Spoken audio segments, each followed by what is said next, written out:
We're about to get intimate here today. I'm lighting a candle. That's how intimate we're going to get. Alright. I had already been done for the week doing this. Whoa. Candle's making weird noise. Shout out Clark. Got me this candle for Christmas. Thanks, Clark. Yeah, so I'd mentioned earlier in the week I wanted to do something because it was President's Day. I like President's Day. I like presidents. And I'd already done all the podcasts for the week, and they're already scheduled to drop, but I decided, whatever. I got to do this. I'm not going to wait till next year. So I'm going to move the Monday one to tomorrow so that I can drop this one on Monday. So this is going to be my President's Day podcast. Ironic. Well, not ironic, because if the gavel is from Hamilton, he was never a president, so maybe not. So, normally this podcast is going to be pretty much skate park related stuff, but it's President's Day. I wanted to share my most favorite story in certainly U.S. history, maybe even world history. I guess it's one narrative across time, and that is the relationship between Thomas Jefferson and John Adams. Now, I took some notes here and did some fact checking to make sure that I'm going to get all this right. Sorry. Excuse me. Because, if I get this podcast out and I'm wrong about something, you can always just go back and be like, well, you're wrong. You're an idiot. But I've already said it. I'm not really that good at stuff. So, whatever. So here is, we can call this Wrench tries to pretend he's a historian. I love Jefferson. I really, really like Thomas Jefferson. When I'm bummed, I watch the Thomas Jefferson, Ken Burns Thomas Jefferson documentary. I've probably watched it like 25 times or something. I love his story. He's probably top 5 most positively influential people in world history. I went to Monticello, his estate, this past summer. It was absolutely breathtaking. Absolutely breathtaking. It's on this hill. It's right outside of Charlottesville, where that crazy rally thing was in the news from last year. But it's this beautiful estate on top of a mountain. I don't know. I guess it's a mountain. It's just, it's exquisite. It's our country isn't as old as some other countries, so we don't really have buildings that are thousands of years old. America just doesn't have that. Jefferson's estate would be the thing that would be the Parthenon or the Colosseum or basically anything in the UK now, but here. You know what I'm saying? It should be preserved, and I'm thankful that it's preserved. So, without further ado, here is my favorite story about presidents. It's the John Adams, Thomas Jefferson relationship. I wouldn't say friendship because it wasn't always a friendship. So, I'm trying to make it fairly brief. So, they first met. You should know this, especially most of you kids that are watching this are in grades in which they're teaching this. So, they first met in the Continental Congress, 1775, Philadelphia. I'm from Central Jersey, so we did field trips there. I've been to Independence Hall, seen the Liberty Bell and all that stuff. I rode Philly. I rode a lot of Philly. So it's I feel like I took it for granted being a kid just riding up and down those old cobble streets, not really breathing in the history that was there. But that's another podcast, I guess. So yeah, they met at the Continental Congress, where of course they drafted the Declaration of Independence, which I have right here. If you're on the podcast, you'll see this Declaration of Independence will be now in the BFS studio forever. Part of the decor. I'm moving this from my bedroom, and yes, I had a copy of the Declaration of Independence in my bedroom because I care about freedom. But yeah, so Adams and Jefferson, very different people, very different lives. Jefferson's from Virginia. They came from wealth. That's at that point in time, that was the South, plantations. Adams was he was a pugnacious New Englander. Jefferson was tall. He was elegant. He tried to speak well. And Adams was completely the opposite. He was short. He, I believe, when they were having their discussions and debates about the forming of this great country, he would have outbursts of emotion. Not quite as eloquent as Jefferson, but nonetheless they were two behemoths of people that created this country. In fact, Adams personally chose Jefferson to actually draft the Declaration of Independence. He literally said, he's like, "You're a Virginian, you must," because Virginia was kind of like where a lot of America was going on at the time. And as you all should know, they both were signers of the Declaration of Independence, which Jefferson drafted and wrote. Basically, after they signed the Declaration, they continued to be very good friends. So good of friends that when Jefferson's wife had died, Adams and his wife Abigail had consoled him about it. Like, they were like friends. Like, that point is important to put there, because there's people that are political companions, political contacts, but to be there for them in a moment like that kind of personifies that they were actually truly close friends. Now, when this happened in the 1870s, the country was all still new and figuring out what we're gonna do. We're we got freedom from Britain, and then we're shoot, now what? So Jefferson was in France doing, I guess you'd call it, he was being a diplomat, whatever that means, and Adams was in England. And that's important to bring up, because Jefferson was he loved the French. He loved France. That he was being the way he was, carrying himself a certain way. France is kind of, I guess, similar. I've never been there. If you have, let me know how France is. And that's really important, really important to bring up, because Jefferson was borderline obsessed with French. Oh, God. Again, I didn't turn my phone on silent. Jesus Christ. Sorry. He was obsessed with the French. He was, and around this time, the French Revolution, there was the murmurs of the murmurs. Is that the word? I guess you say the murmurs of the French Revolution coming along, and of that was what you would call Enlightenment values and Enlightenment ideas, which had really was a whole new thing. Because prior to Enlightenment values, it was religion, and then Enlightenment values a little more secular. Still an emphasis on a higher being, but not so specific. In fact, I think Enlightenment values stress the importance of a higher being, just not a specific higher being. Maybe I didn't really research that for this, so I take that for what it is. Yeah.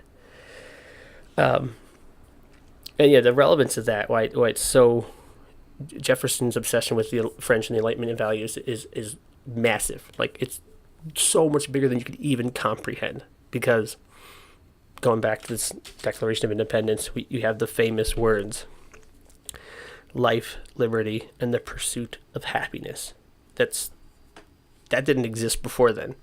And in fact, to this day, we're the only country that has the word, the H word, in a founding document, a constitution or whatever, happiness. The only other country that actually has it is, I believe, Japan. I think because after Nagasaki and all that stuff, MacArthur basically was here's your new constitution, Japan. And it was like his take on an American one, something like that. Again, didn't research that. That's one of those things that's kind of floating around in my head. I've heard somewhere. But yeah, life, liberty, and the pursuit of happiness is the thing that made America America. That's dope. Like, that's the government saying, "Oh, this is what you deserve. This is your inalienable life right. Is you have a life.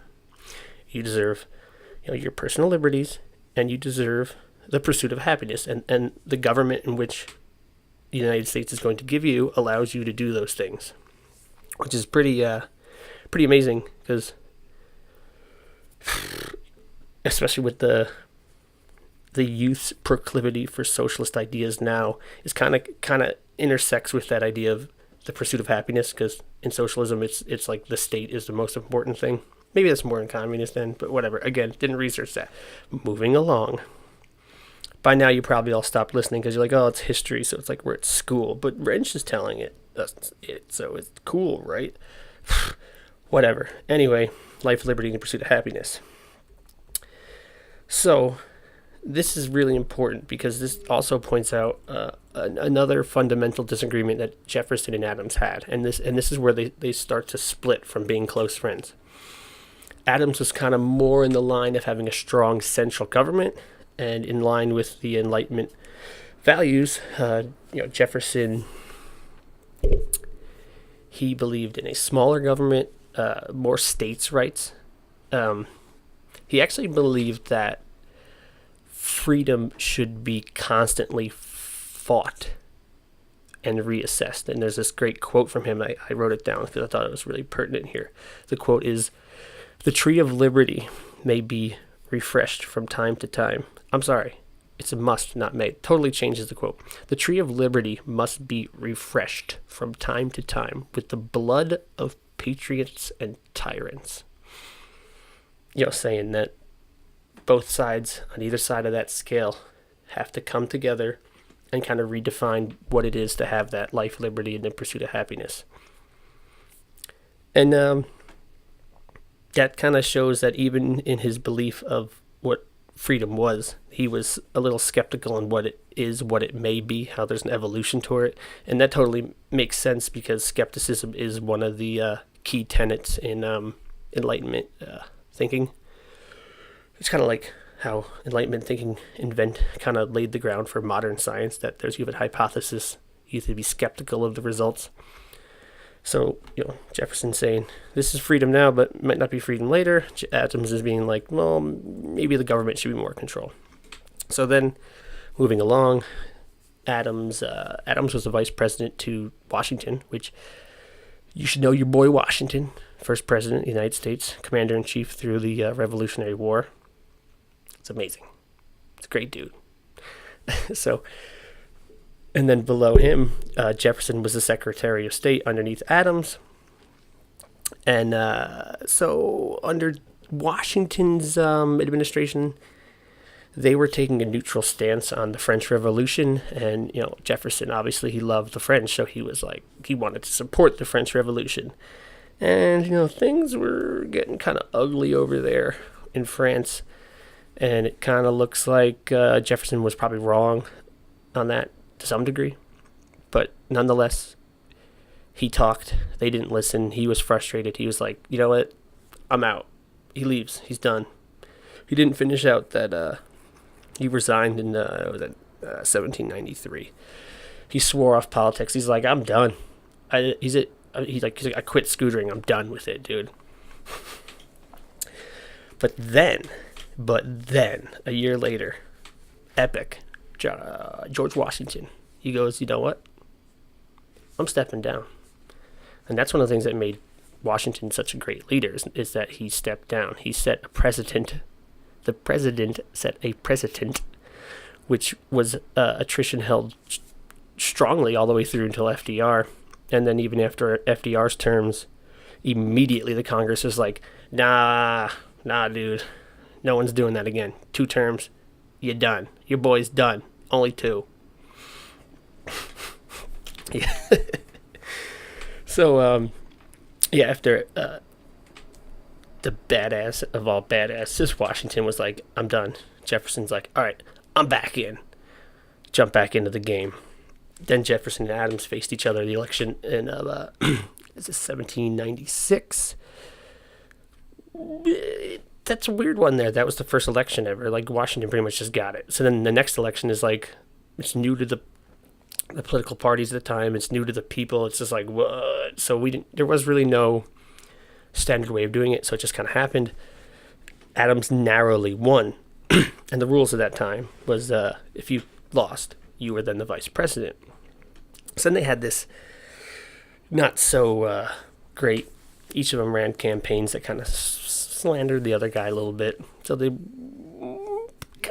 kind of weren't friends anymore. Not so close. They're like, dude, bro. So then Adams, being that emotional New Englander, he was just like, I'm not even gonna listen to you. Like, pretty much that's kind of how it went. Like, he just ignored him. One of the problems there is, like, they were opposing political parties, so they ran against each other. But then when the vice president, the guy who loses is the vice president, it's like, well, now you're of conflicting beliefs in different parties. So that was probably not a great idea. It makes sense why that idea kind of got phased out. Right? Can you imagine that? That would be freaking awful. So, obviously there was tension there in Washington's cabinet. Jefferson was all annoyed. Dude, you're not listening to me. I'm right. And then it's like, turned out he's wrong. Then under Adams, he just like ignored him entirely. In fact, I think Adams pretty much ignored everyone in the cabinet and just kind of did whatever his wife told him to do. Anyway, boom, 1800, rematch, ding, ding. Now Jefferson's out for blood. He's like, nah, dude, if it's like playing a game of bike or skate or scoot with that guy who's just like right out the gate, he's like, yo, switch tray flip, and you're like, god damn it. The kid you play scoot with or bike or skate with, and they immediately do the trick they know you can't do, and you're like, come on, we're trying to have fun. He's like, no, I'm trying to win. So during that was like the nastiest election in U.S. history. It kind of set the stage for politics to be kind of a harsh game. They each were basically running articles slandering the other guy. I think one of them started their own newspaper for the sole purpose of doing it. The other guy hired a journalist to do it. It literally, like, straight up hashtag fake news. Started there. Blame Jefferson. Fake news. There's like some really terrible things they were saying about each other. Just not even politics. Just total not nice stuff. But then Jefferson won. And Adams was butthurt, man. He was so butthurt. He like just left Washington on the inauguration for Jefferson. He just left town. I'm out. Didn't stay there for the ceremony. Just left town early in the morning. And they went from being friends to not so friends to really not liking each other. And then this happens, and literally they didn't talk for 12 years. Not a single word. Talking was a little harder then, you had to like take a piece of paper and like a pen that was like a feather or something, and like dip it in ink and like, I don't know. Anyway, moving along. Adams was so upset here that he cut off Jefferson. I'm not talking to you anymore. He started writing, and he published an article where he basically attempted to out Jefferson for having the continued affair with Sally Hemings. I'm not going to get into Sally Hemings now, but like, you should have an idea who that is historically. It gets brought up still to this day. So they're pissed. Jefferson does his thing. He's the president. His first term's okay. His second term's not so great. He had a trade embargo because there's wars in Europe. The trade embargo really screwed up the economy. Second term wasn't so nice, but even if the people didn't like his term, the people, America, they loved Jefferson. Freaking Thomas Jefferson, of course you liked him. They're like, dude, you're on the nickel. And then they're like, what's a nickel? Because I don't know if they had nickels then. So anyway, they don't talk for 12 years. This is where the story really comes together, because right now I'm pretty much just rambling. But yeah, so the story comes together. 1809, this guy, Benjamin Rush, he was also a signer of the Declaration of Independence. He was a mutual friend of the two parties. And he was urging both Jefferson and Adams separately, writing both of them, saying, you guys should talk. I know you had that game of skate, bike there. You had that game of bike, and it hurt. You lost. But, like, come on. Dude, you guys are the guys. Like, you wrote the document. You made it. You should be friends. And Adams actually reached out first. There's a good quote in there. Let me see where it's. So I got this one. Rush said to Adams. He basically said, was basically in a letter kind of fantasizing to Adams about how these two behemoth figures need to reunite, and they should sink into their. This is the quote now. They should sink into the grave nearly at the same time, full of years and rich in gratitude and praises of their country. So he's saying, you guys should live long. You should talk about this country that you guys played a key role in creating, because they did it, right? So Adams actually broke the silence, and he wrote to Jefferson. I mean, it took from that letter in 1809, it took 3 more years before he wrote the letter. But he wrote the letter. He wrote to Jefferson. And they wrote for about a year, started exchanging letters. Just they had to kind of, you get in a fight with someone, and then you kind of like, oh, you see him at the skate park, you're like, sup? You get stuff, But the other times at the skate park, you left when they came in this side of the park and you went out that side, or like they rode the mini ramp, but you stayed in the street section, And eventually, one of you guys is like, sup? Or like you land a trick and they're like, you smack the board a little bit, and you're like, oh, okay, maybe he's not so bad, They had to go through that period of warming up to each other, and then again, Adams was the one pushing for the friendship to get back to where it needs to be. And he, in 1813, he said, quote, you and I ought not to die before we have explained ourselves to each other. That's really wonderful right there. Over the next 14 years, they actually exchanged 158 letters. That was probably like the gnarliest Snapchat streak they had going in in the late the 1820s. They're like, dude, killing the streak. Except for it wasn't a Snapchat, it was a letter, and it probably took 2 weeks to get down. They're going from Massachusetts down into Virginia. But dude, killer streak. Those guys killed it. So as they began to age, they would write back and forth, and they actually became really good friends again, which is just, it's a beautiful thing, These two guys that made the country hated each other. They're friends again. And they talked about the country they formulated and defended their stances and compared where they stood on some of those things in their twilight years versus in their youth and those early days of the country and the pre the country. Here's another really great quote from this whole thing. Jefferson writes to Adams, 1823, crippling wrists and fingers make writing slow and laborious. But while writing to you, I lose the sense of these things. In the recollections of ancient times, when youth and health made happiness out of everything. That's beautiful. Jefferson had a great way with words. Really well. That's just beautiful. Really is. I wet my whistle here real quick. Now you know why I lit the candle. That's a really intimate quote. They went from calling each other the worst things imaginable to becoming great friends again. It's really beautiful. And this is where it really pulls together and why the story is really so incredible. So in the summer there, 1826, Jefferson was suffering from an intestinal disorder. And he began to fall in and out of consciousness on, that would be July 3rd, while he was ill,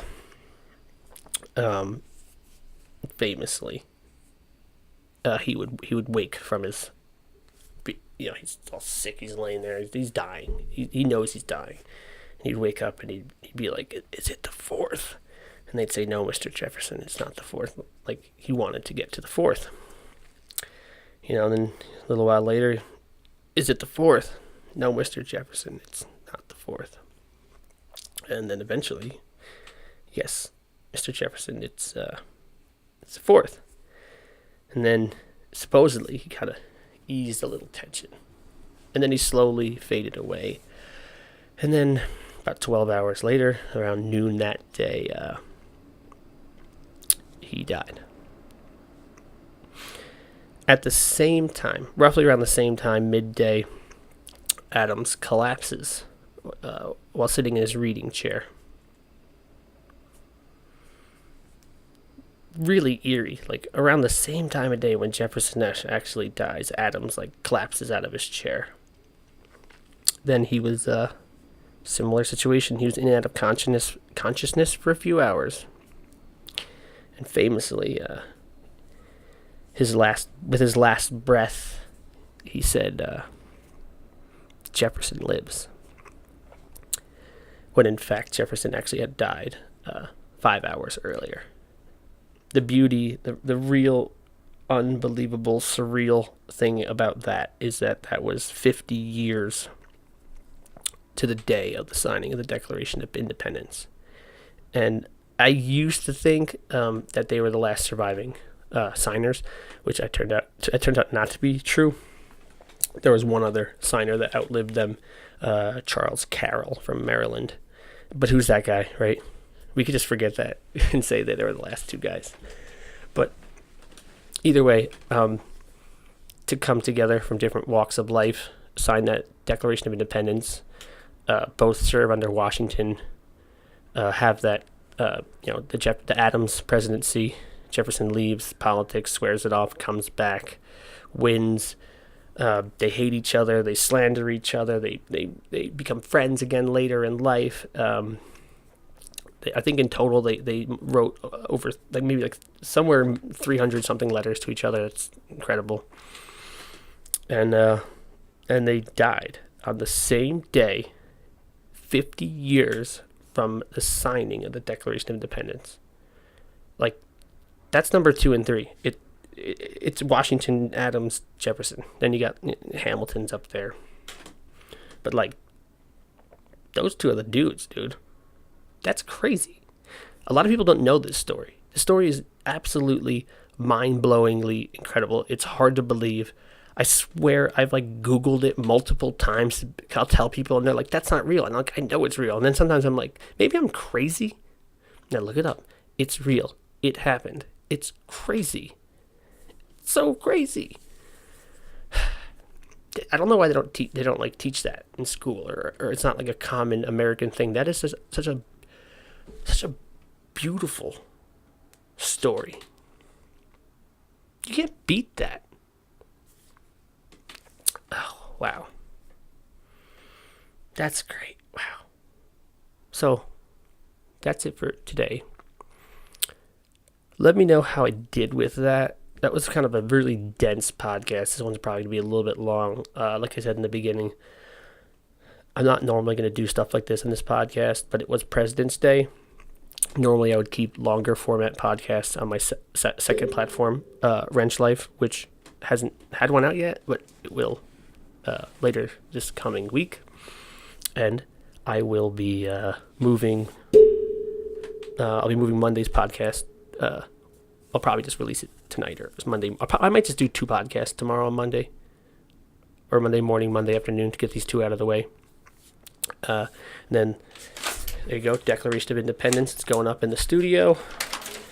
And of course, you can't have the Declaration of Independence without the U.S. Constitution there. We the people, the United States of America, in order to form a more perfect union, establish justice, ensure domestic tranquility, provide for the common, blah, blah, blah, blah, blah. I'm sure you all know that you guys all know it by heart, right? Right? Cool. those are going to go up in the studio as we continue to make the studio all cool and dope and awesome. I'm actually also reading a book about Lincoln right now called A Fiery Trial by, I think it's Eric Foner. It was recommended through a podcast I listened to with Henry Rollins from Black Flag, among other things. That book is specifically about Adams' relationship to slavery, just how his opinions changed, what he said in what speeches, the evolution of his theory, what he said, what he didn't say. That's been a dense read, but I'm getting through that. I like presidents, I like American history, so let me know what you think about American history and U.S. presidents, and I hope you enjoyed this. I hope this really enlightened, get it? Enlightened, because the Enlightenment thing earlier. Hope this enlightened you a little bit to U.S. history. I love history, and maybe some of you kids listening to this can share this with your teacher, and your teacher's gonna be like, that's not true, and you'll be like, yeah bitch, it's true, Wrench told me. And like, who's Wrench? And then you're like, who's Wrench? Are you kidding me? Who's Wrench? And then they're gonna Google it on hopefully their iPhones, because if they have Androids, and they, I don't know, maybe teachers in the city school districts have Androids, I don't know. Anyway, they're gonna Google it, and they're gonna be like, wow, that's true. And they're like, how did you know that? And you're like, bitch, I told you, Wrench told me, my boy Wrench. Teachers, am I right? So there you go. That's it. Shout out, Joe C, Jersey Joe. If you listen to this one, shoot me a text. Let me know how you thought about my history lesson. Joe is one of my friends growing up with him. We grew up together, and he's a history teacher now. So that's like, he's gonna let me know how I did. You guys can let me know how I did. Also, if I'm wrong, feel free to let me know I was wrong. Because I'm about being better, about making you better, making us better together. So with that, I'll blow out the candle, and this podcast is over.